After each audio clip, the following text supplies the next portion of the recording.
ఈరోజు నేను మీకు ట్రెండ్ టు ట్రెండ్ ఎక్స్ప్లెయిన్ చేస్తాను ఎలా వేయాలి. ఇక్కడ చూస్తే ఒక సెంటర్‌లోని డౌన్ ట్రెండ్ ఉంది. ఓకేనా? దాని ముందనే దాని బ్యాక్‌న ఒక అప్ ట్రెండ్ ఉంది. ఓకే. దాని ముందు కూడా అప్ ట్రెండ్ ఇంకా వస్తుంది ఇంకా. ఇక్కడ చూస్తే కొంచెం ఎండ్ ప్యాటర్న్‌లో ఉంది కదా! చూడండి గీస్తాను. ఓకే. ఎండ్ ప్యాటర్న్ చూడు. సెంటర్ పార్ట్ మళ్ళీ అప్. ఓకే. ఇప్పుడు ఈ అప్ ట్రెండ్‌ని ఇప్పుడు మనం నమ్ముతున్నాం పట్టుకెళ్ళి ఇక్కడ పెట్టాలన్నమాట. దాని ముందు పెట్టాలి. ఎక్కడి నుండి ఈ డౌన్ ట్రెండ్ ఎండ్ అయిపోయిందో అక్కడ చూస్తే ఇప్పుడు నేను ఒక line to line, body to body measure చేసి ఒక లైన్ గీసా. దాన్ని మళ్ళీ ఇక్కడ బాడీ టు పెట్టేసాను. ఇక్కడ ఒక క్యూఎఫ్ఎల్ గీస్తాను. ఇక్కడ క్యూఎఫ్ఎల్ వెరీ ఇంపార్టెంట్.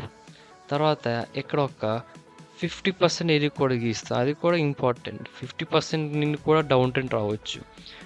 ఇక్కడ 2 కండిషన్లు ఉన్నాయన్నమాట ఇప్పుడు మన మార్కెట్‌కి. ఫస్ట్ కండిషన్ 50% ఏరియాకి వెళ్ళి డౌన్ ట్రెండ్ వచ్చేయచ్చు. ఇంకా ఏ ట్రెండ్ రావచ్చు అంటే దీని బ్యాక్ నుండి ఉందా అది 2x అవ్వచ్చు అక్కడ. ఓకే. 2x కానీ 1.5x. సెకండ్ కండిషన్ ఏమొచ్చి డైరెక్ట్ మనకి క్యూఎఫ్ఎల్ తగిలి అదే సేమ్ కానీ సేమ్ వస్తాయి. 2x కానీ 1x రాదు అక్కడ. సేమ్ ఎగ్జాక్ట్గా అక్కడ వస్తాయి. లేకపోతే దాని 50% అయినా రావచ్చు. చూస్తాం ఏంటవుద్దో.